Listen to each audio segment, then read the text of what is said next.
Paz, Shalom de Cristo a todos, com a graça de Deus. Vamos ler Lucas 7, primeira parte, porque a gente fica distraindo com outros assuntos, com grupos, com assuntos de tantas coisas que tá acontecendo nesse mundo. Oh, Jesus, socorro, me ajuda, vem comigo, Jesus, vem comigo, porque a tua palavra é a melhor coisa. Vem comigo, Senhor, amado, lindo, maravilhoso. Eu já peço a vocês se inscrevam lá no meu canal da Bíblia, Bíblia Diária Helena, no Facebook, na página. No Facebook também tem um perfil Cristã Helena de Almeida, mas a página do YouTube, Comunidade Unida de Cristo Helena, tem uns vídeos de pensamentos e tem a leitura bíblica que eu amo. Louvado seja Deus por ela, pela palavra do Senhor que nós temos hoje em mãos. Graças a Deus pela internet, por tudo que o Senhor está nos dando a oportunidade de anunciar a palavra dele. Ele é dono de todas as coisas. Tudo pertence a ele. Pai eterno. Nós precisamos crer nele, confiar nele, estar com ele, seguindo aquilo que o nosso Mestre Jesus falou, aquilo que os apóstolos do nosso Mestre Jesus falou. Os apóstolos de Cristo falou pelo Espírito de Cristo, Espírito do Pai e do Filho. Ali depois de Atos dos Apóstolos, ali começa o primeiro capítulo de Atos dos Apóstolos, é a despedida do Senhor Jesus. E ali começa agora a obra na terra entre o Espírito Santo, os apóstolos, todos os discípulos, mulheres e homens, todos os que seguiam o Mestre, e depois passou a unir com os apóstolos, e foi passando de geração em geração até hoje, há 2000 anos. Louvado seja Deus. Ok? Então, vamos fazer essa leitura aqui.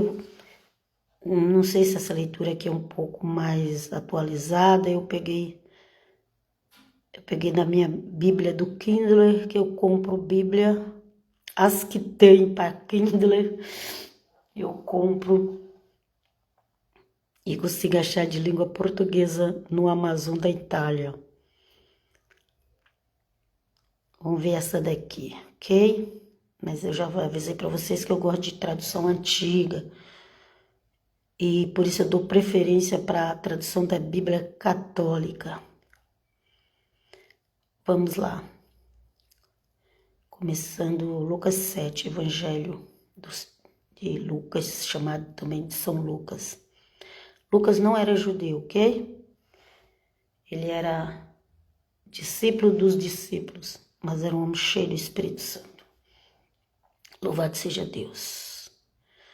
Louvado seja Deus, que a obra do Espírito Santo tem 2000 anos. Espírito do Pai e do Filho. Vamos lá. Vem conosco, Jesus. Teu Santo Espírito nos ilumine. Hoje e eternamente. Amém. Lucas quer ensinar que em Jesus as barreiras da religião desaparecem, que na fé a partir dela é possível conseguir o que se pede a Deus, visto que Ele é Pai de todos. Deus, Adonai, Hashem. Esse aqui é o título que dá para esses primeiros versículos, ok? Jesus não espera que essa mulher ou alguém dos que acompanham ou algum dos que seguem lhe dirija a palavra de intercessão, como no caso do centurião. Jesus age com prontidão e naturalidade, primeiro consolando, não chores. Isso aqui na realidade, é a explicação do capítulo 7 de Lucas, ok? É a explicação do capítulo 7 de Lucas. Interessante, eu ainda não tinha lido.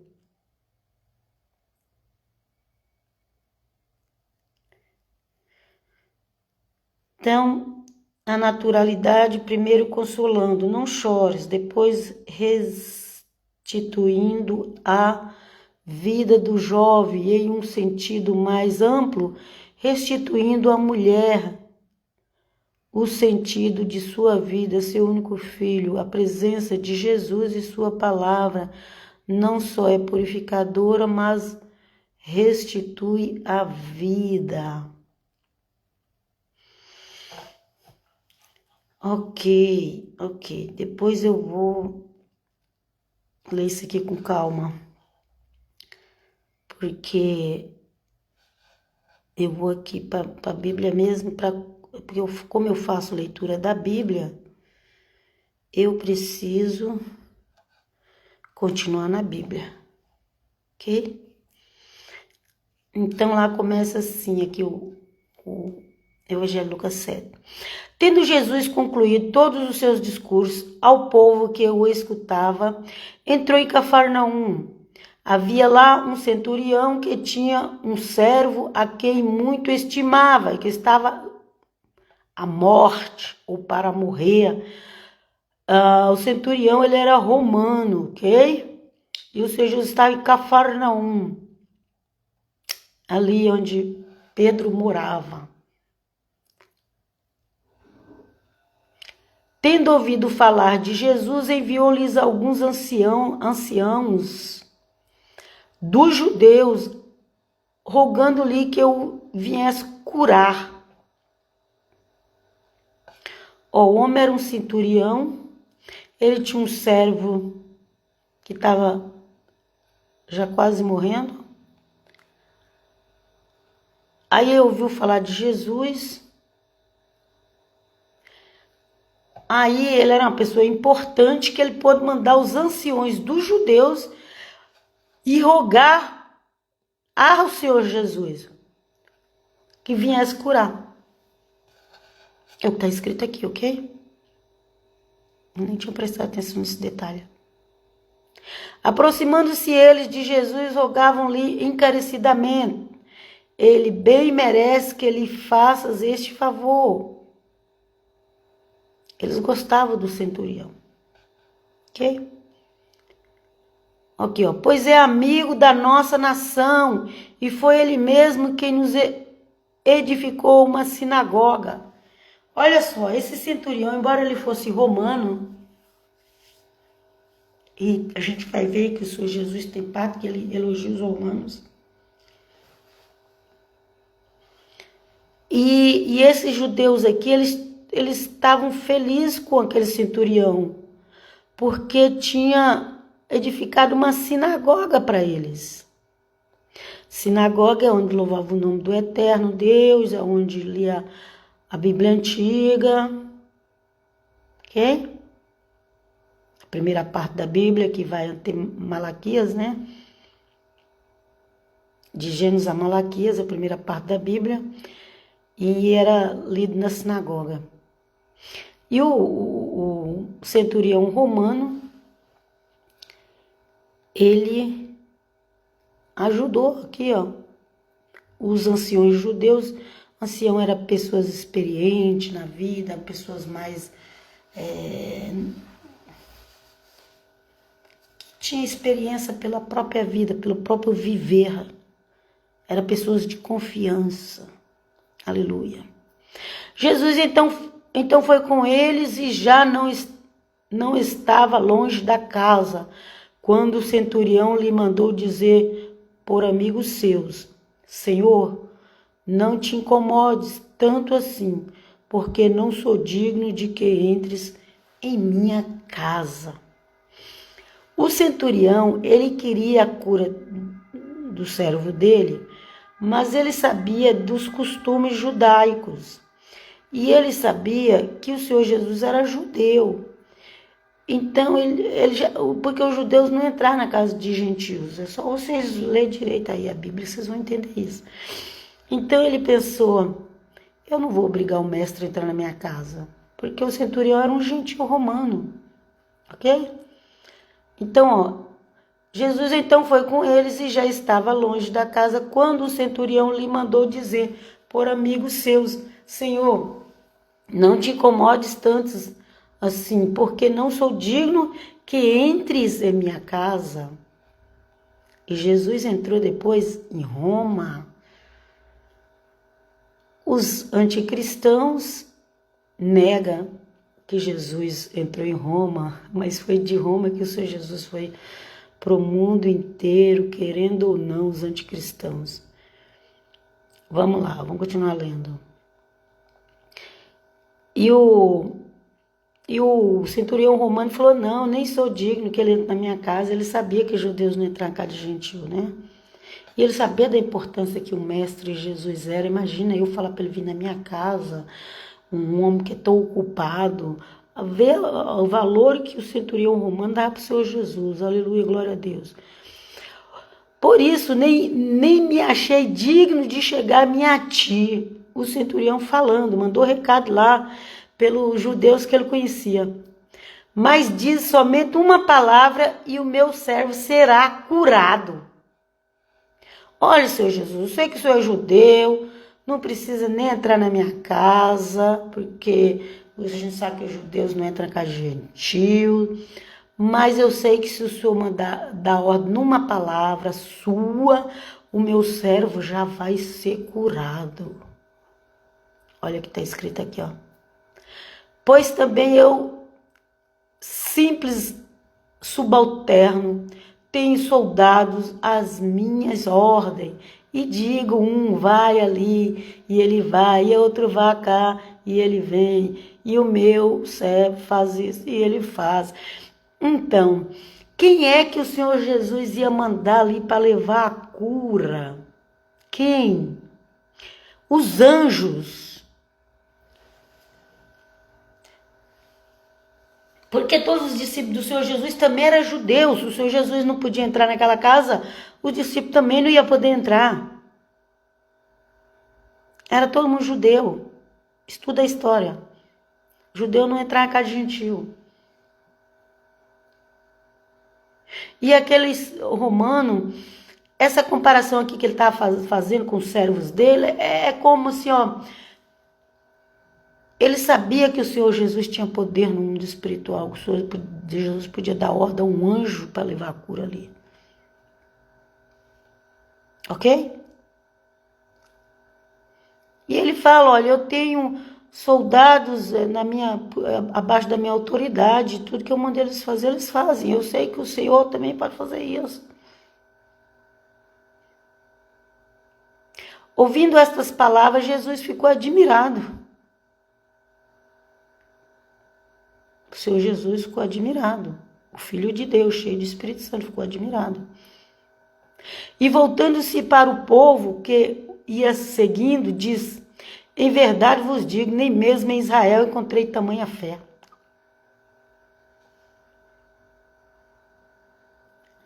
Nessa, já diz, né, as traduções modernas da Bíblia, elas colocam a palavra, por exemplo, Israel, não é esse Israel hoje que você conhece. Porque o Cafarnaum hoje pertence a Israel. O Cafarnaum de hoje pertence a Israel. Mas aqui ele está fazendo uma distinção em Israel. Sem que ele estava no Israel de hoje, que é Cafarnaum. Aqui se refere, aqui quando fala de Israel, aqui se refere das tribos que estavam em Jerusalém, na realidade. Eram as tribos que estavam em Jerusalém. Ou acho que talvez a tradução ficaria melhor assim. Em verdade vos digo que nem mesmo em Judá, na Judéia, encontrei tamanha fé. Ou em Jerusalém. Ficaria melhor, eu creio. Porque quem lê a Bíblia aqui faz uma confusão do Israel de hoje, que naquela época não era assim, ok? Então essa palavra Israel aqui pode no meu entender, posso substituir ela por Judéia, Jerusalém. Porque Cafarnaum hoje pertence a Israel e eles estavam em Cafarnaum. Como é que ele ia falar? Nem mesmo Israel. Então não é... Nós precisamos entender a tradução da Bíblia. Seria nem mesmo na Judéia, nem mesmo em Jerusalém. Vamos lá. Encontrei tamanha fé. Voltando para a casa do centurião, os que haviam sido enviados encontraram o servo curado. Por causa daquela palavra de fé do centurião que comparou o Senhor Jesus, ele pensou, se eu que sou um simples centurião aqui, um chefe de alguns soldados, né?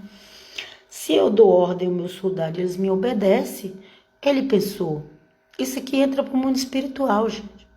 Ele pensou, se o mestre dá ordem aos seus anjos, eles vão trazer a cura. Ok? Podia falar, mas podia ser os apóstolos. Mas os apóstolos também eram judeus. E tá vindo para casa de um romano, centurião, um gentil. Então, para mim, isso aqui encaixa mesmo é para os anjos de Deus. Tanto que não foi nenhum apóstolo, nem discípulo lá. Foi o anjo de Deus que levou a cura aqui, ó. Aqui, ó. Voltando para a casa do centurião, os que havia sido enviado encontraram o servo curado. Quando chegou lá, o servo estava curado. Realmente nem precisou o Senhor Jesus ir. Andava a pé, não era assim tão pertinho igual as pessoas pensam, não. Era um pouco longe os lugares. Porque fala assim, ó. Voltando para casa, o centurião que havia sido enviado encontrar o servo curado. Então, enquanto o Senhor Jesus estava indo, e uma multidão seguia ele, que as multidão gostaram de ver milagre, chegou um servo do centurião e falou, olha, ele falou que você não precisa nem dar o trabalho de chegar até lá, que daqui mesmo você pode curar. E deu exemplo, né? E realmente isso aconteceu. Aqueles homens que o centurião mandou voltou para casa. Quando chegou lá, o servo estava curado. No dia seguinte, dirigiu-se Jesus a uma cidade chamada Naim. Iam com ele diversos discípulos e muito povo, ou muita gente, ok? Se é povo, teria que ser muitos povos. A gente tem que entender o que a Bíblia está dizendo. Ainda mais hoje em dia com esses negócios de tudo... vai para a internet, tudo digital, online. Iam com ele diversos discípulos, muito povo. Não é muito povo, ou é muita gente, ou seria muitos povos, ok? Vamos lá. Ao chegar perto da porta da cidade, eis que levavam um defunto a ser sepultado, filho único de uma viúva, acompanhava muita gente da cidade. Aí o Senhor Jesus enviou aquela cura ali, através, creio que de um anjo ali pro servo centurião, ele foi curado, estava morrendo, mas foi curado. E aí quando o Senhor Jesus volta com aquela multidão que ele estava, volta para Cafarnaum, né, que ele estava em Cafarnaum, no início fala que ele estava em Cafarnaum, né? Quer ver? Aqui, ó. Vamos aqui pro início. Aqui, ó. Tendo Jesus concluído todos os seus discursos ao povo que escutava, entrou em Cafarnaum. Então, quando ele entrou em Cafarnaum, um centurião mandou chamar ele. Ok? E aí ele estava indo, era um lugarzinho um pouco longe, não era pertinho não. Do meio do caminho ele voltou por causa daquela palavra da fé do centurião, que teve o servo depois curado. Ok? Então, voltando para a casa do... Chegou lá, já estava curado, os que voltaram vieram trazer o recado. Aí que diz assim, no versículo 11, no dia seguinte, dirigiu-se Jesus a uma cidade chamada Naim. Agora já foi para outra cidade, já chamada Naim agora. E foi com ele vários discípulos e muita gente, ok? Ao chegar perto da porta da cidade, eis que levava um defunto. É a história lá da viúva de Naim. Okay? É o lugar que chamava Naim. Não é o marido da viúva que chamava Naim, não. Era o lugar, ok? Ao chegar perto da porta da cidade, eis que levava o defunto a ser sepultado, filho único de uma viúva. Acompanhava muita gente da cidade. Vendo-a, o Senhor, movido de compaixão para com ela, disse-lhe, não chores. Não chores, Senhor Jesus tem compaixão, Ele vê a nossa dor. Obrigado, Jesus. Tem compaixão dos nossos. E aproximando, tocou no esquife, ou no caixão, ou num caixão, hoje que a gente fala, hoje que tem esse negócio de caixão, naquela época não tinha esse negócio de caixão, não. Era como uma rede ali que eles enrolavam o morto e levavam para enterrar, ok? Parece nas redes do Nordeste. E aproximando-se, tocou no esquife, e os que o levavam pararam. Disse-lhe Jesus, moço, eu te ordeno, levanta-te. Ok? Quando o Senhor Jesus viu aquela viúva pobre ali chorando, o único sustento que ela tinha era o filho dela. Ela já era viúva, não tinha marido. Aí o filho morre. Naquela época as mulheres não trabalhavam fora, era só os homens. Por isso que quando Paulo vai escrever lá em Timóteo, fala da viúva, que a igreja ajudava, era aquela viúva que não tinha filho, que não tinha pensão, que não tinha nada, gente. Nada. Era uma viúva que não tinha nada e mesmo assim essa viúva ainda deveria dar bom exemplo. Ela não podia viver pela casa dos outros fofocando. É o que Paulo diz. Nós não conhecemos a Bíblia. Porque hoje em dia tem muita gente se passando por viúva que não é viúva de verdade. Viúva de verdade, quando a Bíblia fala ali, era aquelas pessoas que elas não tinham outro sustento, de maneira alguma, a não ser a esmolinha que ganhava. Como a viúva pobre que deu a moedinha. Essa viúva aqui, ela já tinha perdido o marido, agora ela ia perder o filho, e ela não podia trabalhar. Não é que ela não podia trabalhar, não tinha trabalho para mulher. Trabalha só para os homens. Tinha aquelas mulheres que inclusive viravam prostituta, porque era um meio delas ganhar sustento. Muito triste a situação. Muito triste. Vem conosco, Jesus, em nome do Pai, Filho e Espírito Santo. Obrigado, Senhor, pelas tuas misericórdias sobre nós. E aí o Senhor Jesus vendo aquela viúva chorando. O único meio de sustento que ela tinha aquele filho, o filho morreu.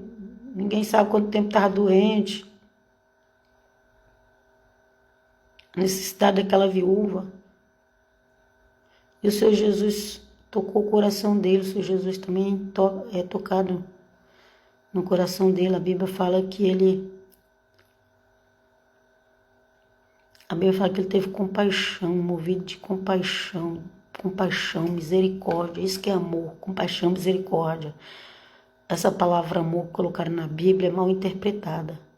A palavra correta é misericórdia, compaixão, caridade, ok? Vamos lá.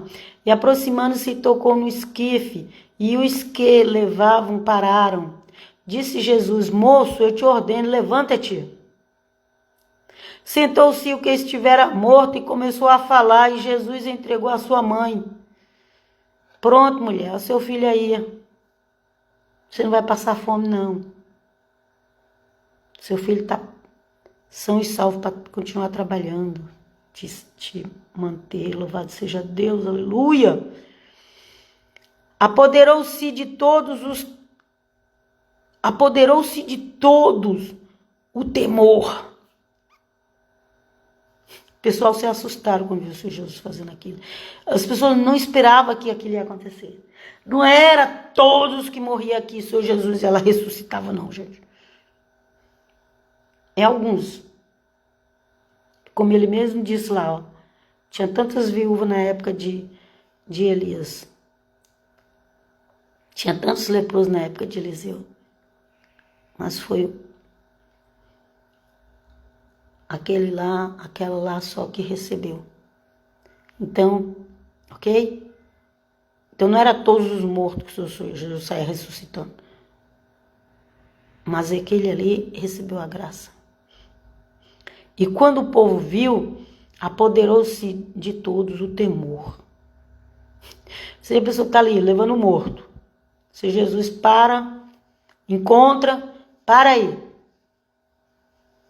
Fala para o morto, levanta. O morto levanta, sai andando. O povo levou um maior susto. Mas já você viu uma cena dessa. E glorificava a Deus dizendo, um grande profeta surgiu entre nós. Deus voltou os olhos para o seu povo. Então nessa hora todo mundo estava crendo, todo mundo estava com a fé forte, porque na hora do milagre, só alegria, aleluia. Então primeiro o filho do centurião foi curado. Agora, aleluia, glória a Deus, santo é o nome do Eterno.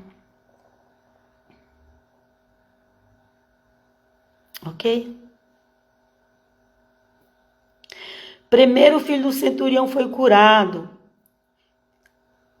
Agora o filho da viúva ressuscita. O povo ficou feliz demais. E falou, um profeta surgiu entre nós. Deus voltou os olhos para o seu povo. Deus aqui, gente, é Hashem, é Adonai, é o Eterno. É o chamado Deus de Israel. Na verdade, ele é Deus do mundo inteiro. De todos os planetas, todos os universos. Ok? Voltou os olhos para o seu povo, que é os israelitas, judeus e os outros demais que tinham sobrado das outras tribos, que eram unidos pela religião judaica, ok? Os apóstolos de Cristo, eles não eram todos da tribo de Judá, eles eram de outras tribos, mas eles seguiam a religião judaica. Outras tribos de Israel, eles eram israelitas. O Senhor Jesus falou, eu vim pelas ovelhas perdidas da casa de Israel. As pessoas hoje já não sabem discernir o que é judeu, o que é israelita. Não sabem. Tem um judeu de tribo e tem um judeu de religião. Hoje todas as tribos estão juntas e misturadas em Israel, mas não só em Israel, no mundo inteiro. E são chamados tudo de judeus. Vamos lá. A notícia desse fato correu por toda a Judéia e por toda a circunvizinhança. Os discípulos de João referiram-lhe todas estas coisas. João ainda estava vivo. Os discípulos de João referiram-lhe todas as coisas. João ainda estava vivo. E o Senhor Jesus já estava ali praticando os milagres. Ok? E João chamou 2 dos seus discípulos, enviou-os a Jesus, perguntando, és tu aquele que há de vir ou devemos esperar outro? Por quê? Porque aqui João já estava preso. João já estava preso. E ele, acho que ele não esperava aquela prisão, ele não esperava que ele ia ser preso. João não esperava que ele ia ser preso, não esperava que ele ia morrer na cadeia.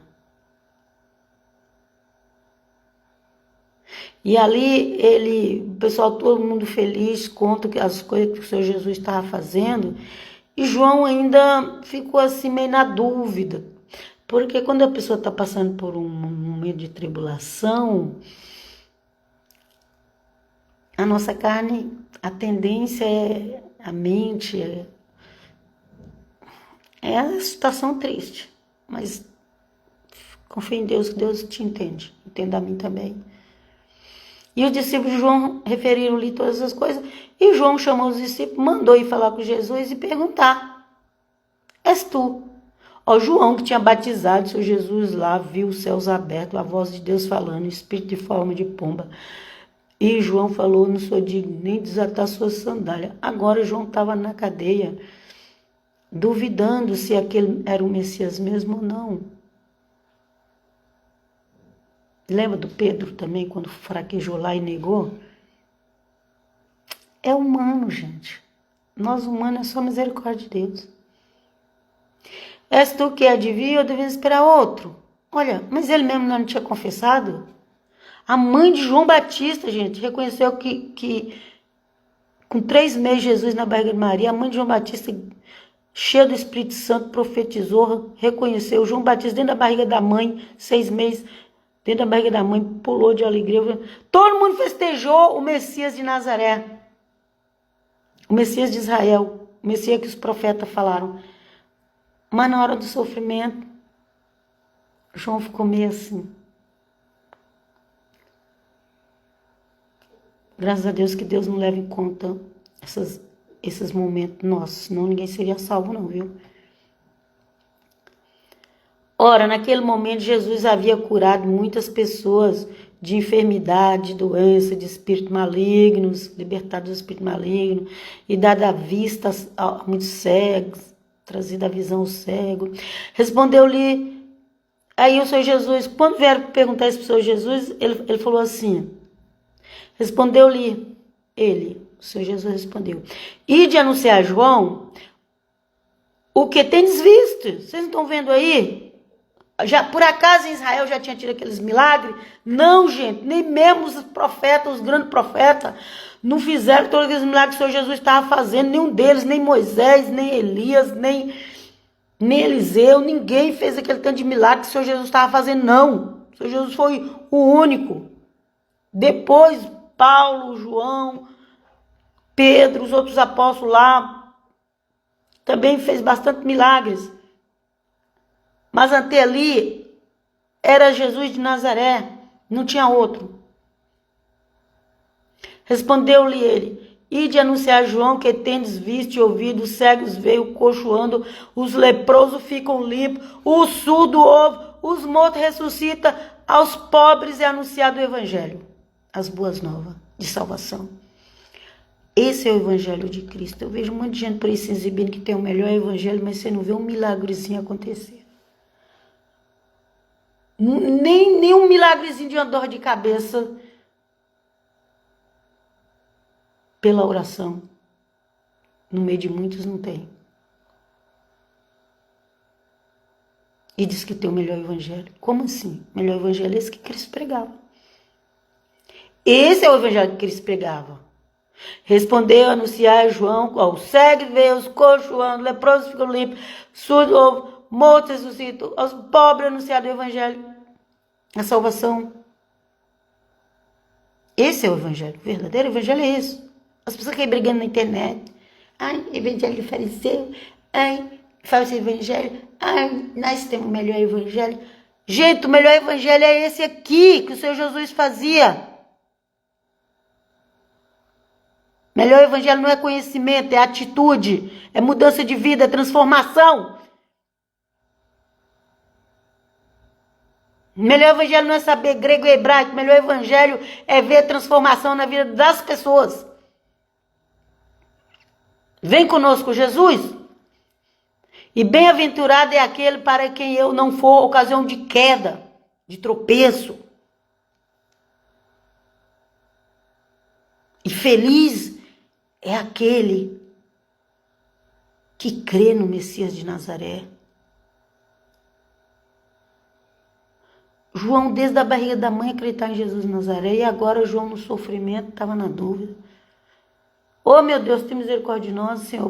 Tem misericórdia de nós, mas quando a gente estiver passando pelo vale da sombra da morte,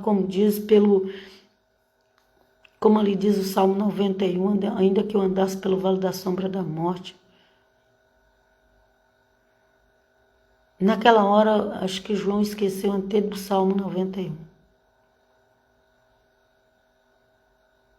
Isso para mostrar como nós somos fracos. Tem misericórdia, meu Deus. Tem, meu Pai do céu. Jesus, se o teu servo João Batista, que desde os 6 meses na barriga da mãe, já te reconheceu, já se alegrou, Jesus. Aqui conta na palavra que ele mandou perguntar se tu eras o Messias. Tem compaixão de nós hoje, Senhor. Tem compaixão dos judeus de hoje. Tem compaixão dos cristãos que diz que crê, mas não crê. Oi, oi. Depois que se retiraram os mensageiros de João, ele começou a falar de João ao povo. Que fostes ver no deserto? O Senhor Jesus perguntando para as pessoas que estavam com ele. Que fostes ver no deserto? Um caniço agitado pelo vento? Uma vara, caniço é uma vara. Uma vara de bambu quando ela está ali balançando pelo vento, ok? Um caniço, um cano, uma vara, agitado pelo vento quando o vento balança. Mas que fostes ver? Mas o que fostes ver? Um homem vestido de roupas finas? Não, João não estava de terno e gravata, com lenço no bolso. Não, João não estava assim. Como é que João estava? Mas os que vestem roupas preciosas e vivem no luxo estão nos palácios dos reis. Ok? João estava na cadeia.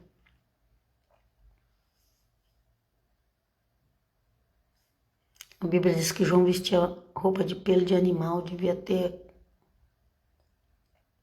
mudado só o tamanho da roupa, né? Porque ele ia crescendo.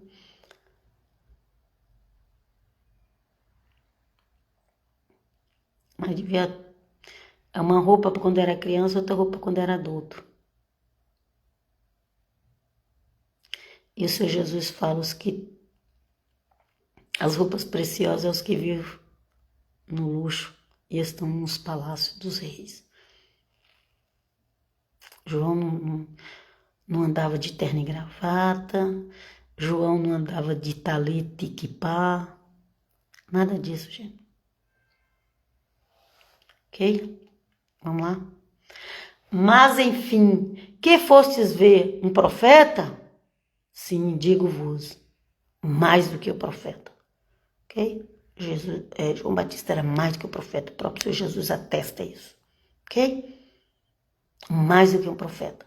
Estava ali, se alimentando de coisas do mato, gafanhoto e mel silvestre. Diz que o gafanhoto é um tipo de fruto, não um tipo de coisa que dá no mato, não é o gafanhoto mesmo, bicho, não. E sim, digo-vos, mais do que profeta. E o Senhor Jesus, é o Senhor Jesus que fala que João era mais que um profeta. O Senhor Jesus que fala, João era mais que um profeta. Depois a gente vai continuar falando sobre isso aqui. Estou amando para a glória de Deus esse evangelho de João. E eu vou parar por aqui. Obrigado, Senhor. Eu vos abençoe vocês que acompanham as lives no YouTube, redes sociais, e também quem vai ver no YouTube. Eu os abençoe em nome do Pai, do Filho e do Espírito Santo. Abençoe com a benção da prosperidade, com a benção da saúde, com a benção da paz, que só vem de Cristo. A verdadeira paz só vem de Cristo. Quem tem Ele tem paz. Se a gente tem Jesus e está perturbada, é porque a gente está se envolvendo com as coisas deste mundo, com as preocupações deste mundo. A gente quer resolver com nossas próprias mãos aquilo que só Deus pode resolver. Vem conosco, Senhor Jesus, toma as nossas lutas, toma as nossas guerras, tem misericórdia das nossas vidas. Em nome do Pai, Filho e Espírito Santo, te peço por mim, pelos meus filhos, pelos meus netos, que possamos estar cobertos debaixo do manto sagrado do Nazareno, Messias. Amado. Pai, shalom. Shalom. Até a próxima.